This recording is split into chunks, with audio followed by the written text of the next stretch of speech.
Welcome to Morning Joe Weekend on this Saturday morning. Let's get you caught up on the big stories of the week. Why is Tulsi Gabbard there?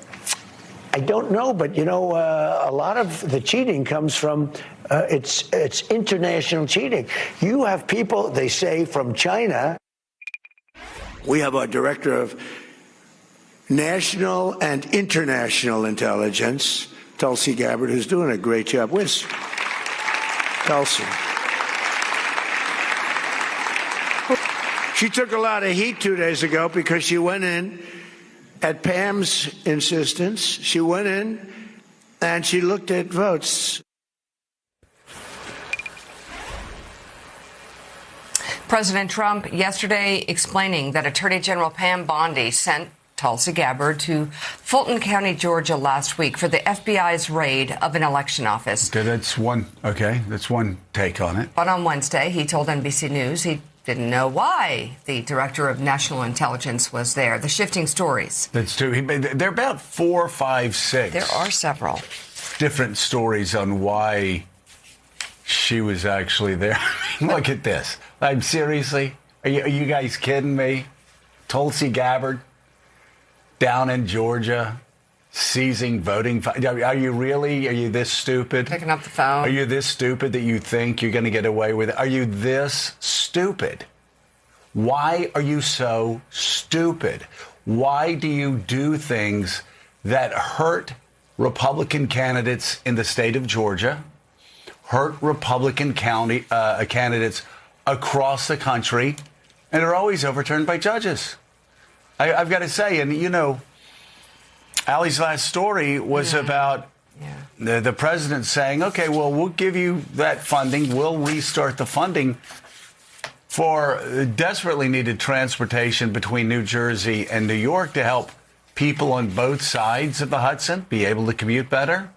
If you rename Dulles Airport and Penn Station, I mean, and seriously, who would want their names on either one of those? Why don't you just ask them to rename the New York Jets after you? I can't imagine it. But again, Jonathan Lemire, the fact is that Donald Trump seizing those funds was one part of Mikey Sherrill winning by like 15 points or 14 points or however many points you won in New Jersey. The Republican candidate was gaining ground. This happened, and then poof, he spent the rest of the campaign talking about that. Now, Jon Ossoff, this is a gift for Jon Ossoff in Georgia.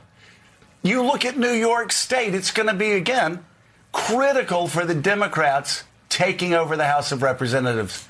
And here's Donald Trump saying, yeah, I'm going to keep destroying your morning commute, keep you away from your loved ones and your family and your children even longer because you won't rename really 2 of the worst infrastructure projects in America after me. Again, all of this is so self-defeating, and if you don't believe me, just look at the poll numbers. Yeah, President Trump telling on himself there, clearly revealing doesn't travel by train very much. Otherwise, he might want to stay clear of having his name splashed on Penn Station. Exactly. But you're exactly right. First of all, the Gateway Tunnel, which is what New York and New Jersey officials have wanted for decades, desperately needed link under the Hudson River, helping commuters in both states. And certainly now Governor Sherrill was grateful for that in-kind campaign donation that President Trump made late in that race this last fall, because he took away that funding and in a moment of a fit. And, you know, it was a gift to her because it hurt people in her state. And you're right, though. This is also what Republicans have been saying to me. I wrote about it this week. We've chronicled it a few times now. That President Trump, he's just taking his eye off the ball, they fear. Like, lock in on the economy, lock in on rising prices, like do something about inflation or healthcare costs, whatever it might be, things that voters are likely going to have front of mind this coming November at the midterms. And instead, Trump, first of all, didn't travel this week as his team had promised, these weekly trips to talk about the economy and campaign for Republican officials. But more than that, he seems to really care more about these legacy projects, whether it's the ballroom or the Kennedy Center. He's on a building spree throughout Washington. And Willie, this would be the next. The idea that he would suddenly want to have his name on Dulles and Penn Station, and threatening to keep federal funds away unless that happens helps no one. I mean, in normal times, this is a massive scandal. The president won't allow a state, a municipality to have funds unless you name something after him. And as you say, you might want to pump the brakes or choose something else on Penn Station, though the new Moynihan Hall is very nice. We'll stipulate that. It's nice. But guys, back to Georgia for a second, we don't really have to wonder who directed Tulsi Gabbard to go there, because Tulsi Gabbard wrote in a letter to Congress that it was President Trump himself who ordered her to go to Georgia on that FBI raid. And then you'll recall, after the raid, she called the President of the United States, put him on speakerphone so he could celebrate with the FBI agents who conducted the raid. So there is a pattern. Donald Trump doing something, and then when it goes bad, or the reaction to it, or the polling is bad, say ICE in Minneapolis, for example, he runs from it. And yesterday, as you just showed at the prayer breakfast, said, yeah, that was Pam Bondi who did that, not me. Yeah. Well, and speaking of the prayer breakfast, there's another extraordinary lost opportunity.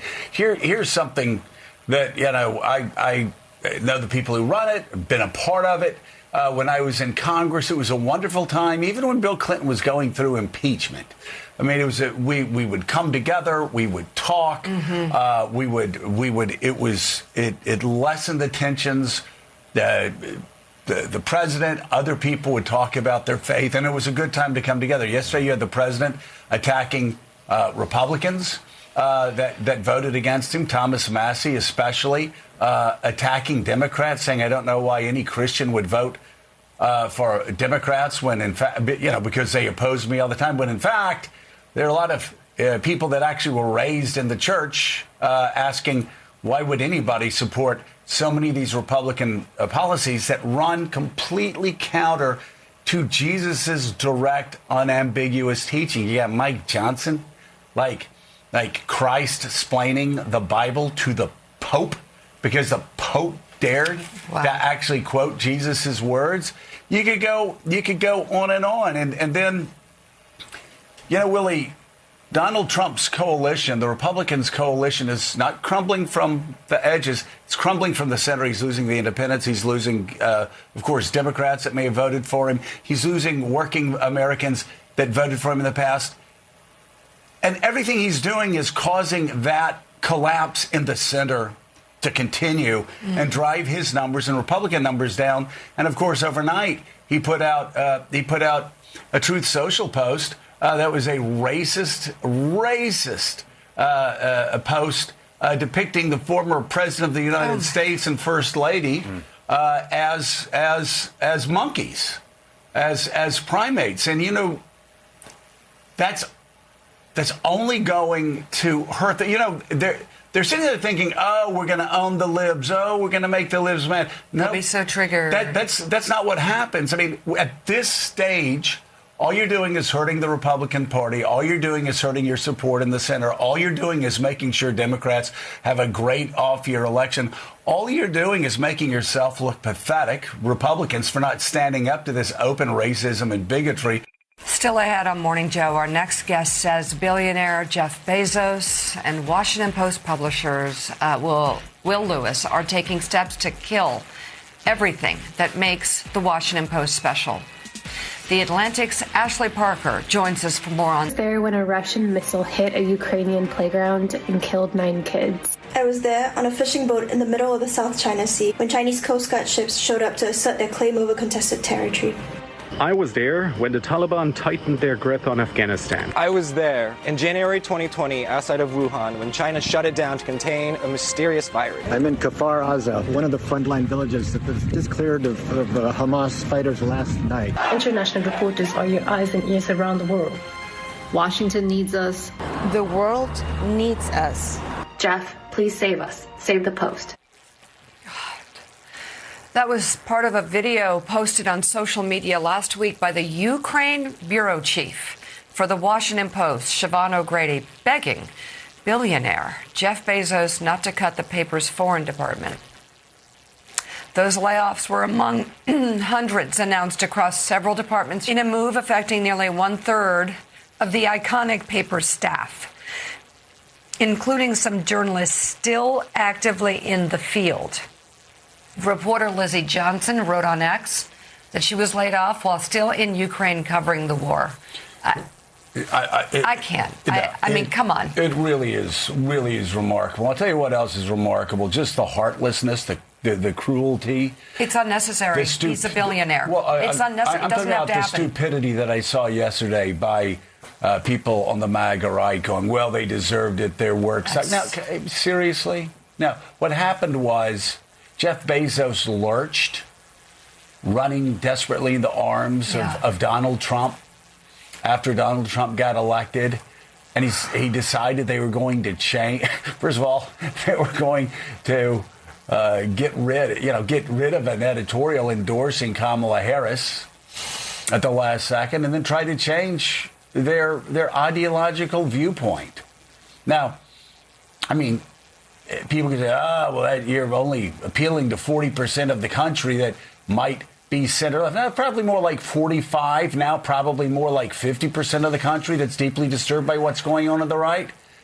But as Gerard Baker said yesterday, 40% of the country, that's over 120, 130 million people. That's a pretty good audience to have. This was not brought on by the great reporters in the field that we just saw. This was brought on by fear. By fear from Jeff Bezos, by desperation, that somehow his main interest, which, by the way, journalism, not in the top 30 for him, but his main interest actually might be damaged because of what the Washington Post dared to write, dared to report, when they dared to tell. So all of this garbage about it's their own fault, the stupidity and the cruelty is crazy. This was a paper that was doing extraordinarily well just a few years ago before Jeff Bezos got scared. Under the leadership of Fred Ryan for a long time and Marty Baron, our next guest can tell us how successful that paper was, not only financially, but also the remarkable number of awards that they brought in for their extraordinary reporting. Let's bring in right now political analyst, staff writer at The Atlantic, Ashley Parker. Her new piece is bluntly titled "The Murder of the Washington Post." Ashley, feel free, take it, go. Well, I mean, this is something. When I was in Washington, I told Bill Maher on last week that I always felt like I was getting away with something when I got to see Johnny Carson every night. When I moved to Washington, D.C., and I could read I could just go to a newsstand and get the Washington Post every morning. I'm like, how lucky can somebody be? It's a great paper.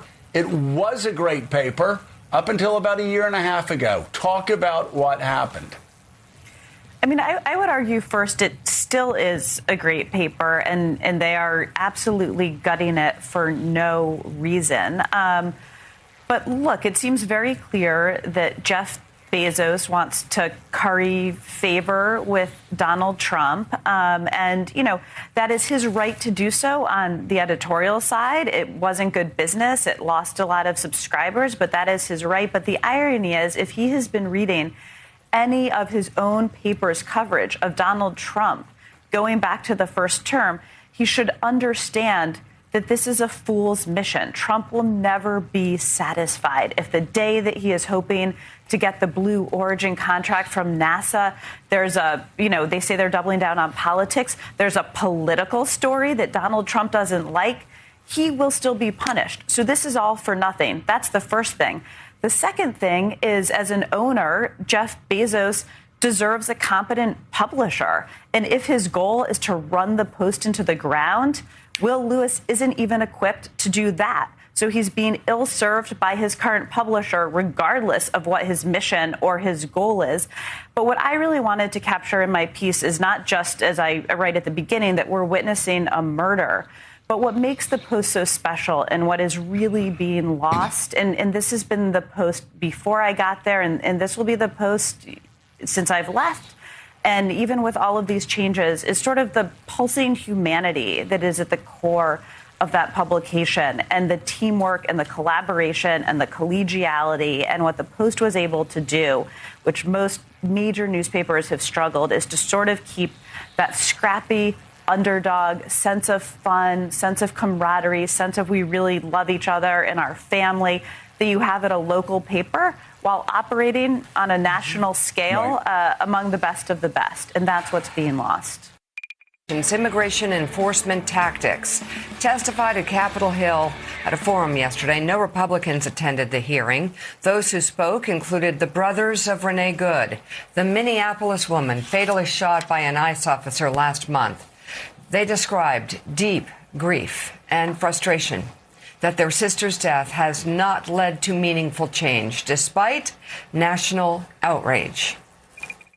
In the last few weeks, our family took some consolation, thinking that perhaps Nay's death would bring about change in our country, and it has not. Other witnesses included a Chicago woman shot several times by a Customs and Border Protection officer last fall during a protest. Democratic Congressman Robert Garcia shared text messages from the officer who shot her. Ms. Martinez, these are images of texts sent by the agent who shot you. And they're actually disturbing to read, but I think it's important for the public to see this. The agent linked an article about your shooting and texted, "Read it. 5 shots, 7 holes. I fired 5 rounds and she had 7 holes. Put that in your book, boys." Oh, well, it is what it is. Happens. This is someone that works for the United States government. I fired 5 rounds and she had 7 holes. Now, he was talking about you, and it's our understanding that he was actually bragging about his aim, shooting an unarmed American citizen. Is that right? Correct. Gunning down unarmed Americans in the street. Let me say that again. A paramilitary type force has been created by the DHS that guns down Americans in the streets of America. And here, an unarmed woman, American citizen, shot 5 times, left with 7 bullet holes in her. And what are they doing? They're bragging about it. The shooter brags about it on text, saying, "I shot her 5 times, fired 5 rounds, and left 7 bullet holes in her," and then brags about it to his other. This is so beyond. Yeah. So beyond control. This would never be permitted. I plead with Republicans who still think this is okay. Or turn away. I plead with evangelical Christians who are among some of the biggest supporters of this sort of savagery on the streets of America. What would Jesus do? Not this. Not even close. Other people celebrating in the media are mocking or ridiculing the shooting of these American citizens in the street, gunning them down, and nothing apparently is changing. We're going to continue taking you through what happened yesterday on Capitol Hill, but then we're going to show you what's still happening in Minnesota with these Keystone cops that haven't been trained, that are killing Americans in the street and continue drawing their guns. It's crazy. And, you know, Mika, they will present charges, and federal judges, one after another, will basically say, "Get out of my court. Stop wasting my time." And now they're making the argument, lawyers on Capitol Hill, lawyers in the White House. The Fourth Amendment, what Fourth Amendment? Mm-hmm. We need judges to get involved. We can just kick down doors of American citizens. This is such an egregious breach of the most basic civil rights, constitutional rights of Americans. This is what the Republican Party, the small government party, was supposed to be against. This is what we fought against all the time. A creeping, growing federal government that could take away our property, that could take away our guns, that might even, shoot us because we had guns. As the director of the FBI, as the Treasury Secretary, as the President of the United States, as Jeanine Pirro said a couple of days ago, if you come in to my district if you come into D.C. with a gun, I'm going to arrest you. What? In 2008, there was a case called Heller. It was the first time the Supreme Court said, the Second Amendment says what it actually means. Yeah. That Americans have a right to keep and bear arms, even in the District of Columbia. Jeanine Pirro says no. She tries to clean it up. No, not too late. Too late. You let us know in a press conference what you believe. Donald Trump,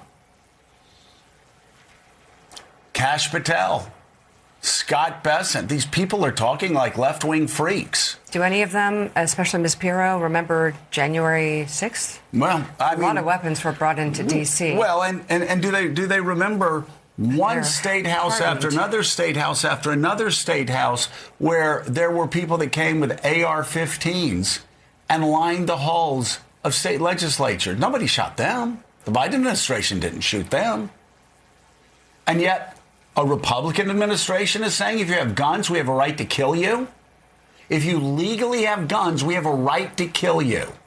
If you are in your house with your family, we have a right to kick the door down without a judicial warrant. Do you know how screwed up that is? Still ahead on Morning Joe, President Trump again is calling on Republicans to nationalize elections. Can't do that. We'll play for Constitutional stuff. His latest comments and the response from Republican leadership. That's just one of several stories we will discuss with former New Jersey Governor Chris Christie. He joins the conversation straight ahead. Chris Christie is also the strategic consultant for the American Gaming Association. Governor, I want to start with you because I've always told people about a conversation we had. I think a conversation we had around the 2020 election where you said, I was talking to Donald Trump in March, April, and already back then, he was starting to play the game because he knew he was going to probably lose. Mm-hmm. And he started planting in your mind and other people's minds around him, this election's going to be rigged. This election's going to be rigged. Because he knew he was going to lose. This is deja vu all over again, isn't it? In the words of Yogi Berra. Well, he thinks in one respect, guys, it worked for him then because we're still having folks who believe that argue about the 2020 election today. Over 5 years later. And, he also, the other thing he did was kind of interesting, building off the point you were making, Joe, is that, he says, well, the write-in votes and these late votes don't go his way. Let me tell you one of the reasons they don't go his way. Because back in 2020, when mail-in voting became more broadly available because of COVID, he repeatedly said over and over again to his supporters, don't vote by mail. It's crooked. It's rigged. Don't vote by mail. And I can tell you that myself and other people around him kept saying, don't say that. A lot of your voters are seniors who are going to be afraid to go out to the poll because they're afraid to catch COVID. And so if they won't vote by mail because you say it's crooked, and the only people who do vote by mail are people who are voting against you, those numbers are going to be even worse. And I think that's a disease that still hasn't been corrected inside the Republican Party, that we still get smashed as Republicans on mail-in voting in part, and I think large part, because Donald Trump conditioned a large section of our voters to think that their votes wouldn't be counted. And so what I would say to him on that front is, Doctor, heal thyself. You caused a lot of this problem, and now you're trying to fix it by saying, doubling down on the idea that elections are going to be rigged, and rigged in part because of mail-in voting, which just, it doesn't match the facts.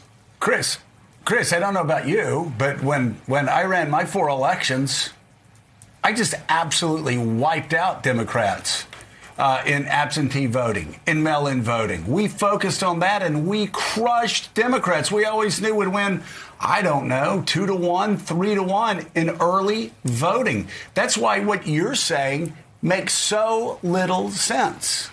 That Republicans are now discouraging people from voting early. I mean, hell, I would get the list of absentee voters overseas. And I would spend my nighttime, because I'm such a loser, I'd spend my nighttime calling them, going, hey, this is Joe Scarborough. Thank you for your service. I would love for you, if you get a chance, when you put your absentee ballot in, da-da-da. And we had people doing that all the time and focusing on that. And the fact that they're discouraging early voters just doesn't make any sense. No, it doesn't make electoral sense in any way. And so then when it doesn't and it starts to go the predictable way, then you've got to come up with some other excuse as to why it isn't working for you. Look, in the end, one of the most important things in our country is people's perception of fair and free elections. It doesn't mean that you can always have to agree with the result. Plenty of times I haven't agreed with the result. But the fact is that you have to believe they're free and fair elections. And as you said before, and by the way, Joe, when that graphic came up, I was thinking the same thing you were, like, wow. Like, MS now has parchment paper. You know, they're putting this stuff out. Like, this is the real deal, man. Yes. The parchment paper thing is serious, right? Classy, like, I wouldn't have necessarily believed it if you had just put a regular graphic up there. Exactly. But when you rip the parchment paper out, man, this is serious stuff. And the TJ reason plays ball. Yes, you know, he and Madison came to play on that Constitution thing. And the other thing I'd say to you is to remind the president that the states are not an agent of the federal government. In fact, one of the things that was really argued about in the Constitution was the independent role of the states. And we are not agents as governors of the federal government in elections. We are the people placed in charge of the free and fairness of those elections by the Constitution and trusted by the people. So as much as some people might like to be Donald Trump's agent, I don't think the 50 governors see themselves that way. Governor Christie, great to have you back on the show. Have you on loan see you, from your Willie, regular you son job. of a gun. Look at you. Unbelievable. Look at you. Look at you. So you never age, Willie. Look at me. I'm old, but you never age. No. It's incredible. It's the team in the back. They just somehow they whip us into shape at this hour. Miracles. By the way, that parchment, that's the same thing I used to do at George Washington Middle School in Ridgewood, New Jersey. You light it on fire a little on the edges and make it look old. Yeah, we got it all figured out. It was very nice. Let me ask you, Governor, going back even a little bit further to your role as a U.S. attorney, we're talking about independence. The states are independent from the federal government. What about the independence of the judiciary under Pam Bondi as Attorney General? And we heard so much in the Biden administration from Republicans about the weaponization of government, the weaponization of the Justice Department. We're just seeing it out in the open. So how do we repair what's happening right now at some point down the line where you have a Justice Department just acting at the direction of the executive branch? Well, Willie, look, this is the thing that of everything that's happened over the last year, it's the thing that disturbs me the most and cuts most personally to me. Because I can tell you that in 7 years in the George W. Bush administration, I never once got a call from the Justice Department or the White House, for that matter, about any particular matter they wanted me to investigate or not investigate, someone they wanted me to prosecute or not prosecute. What my boss, John Ashcroft, said to me was, we're hiring you for your judgment. Don't embarrass us. And that's the only instruction I ever got, was don't embarrass us. Follow the law. Coming up, how the Murdoch media empire is causing a rift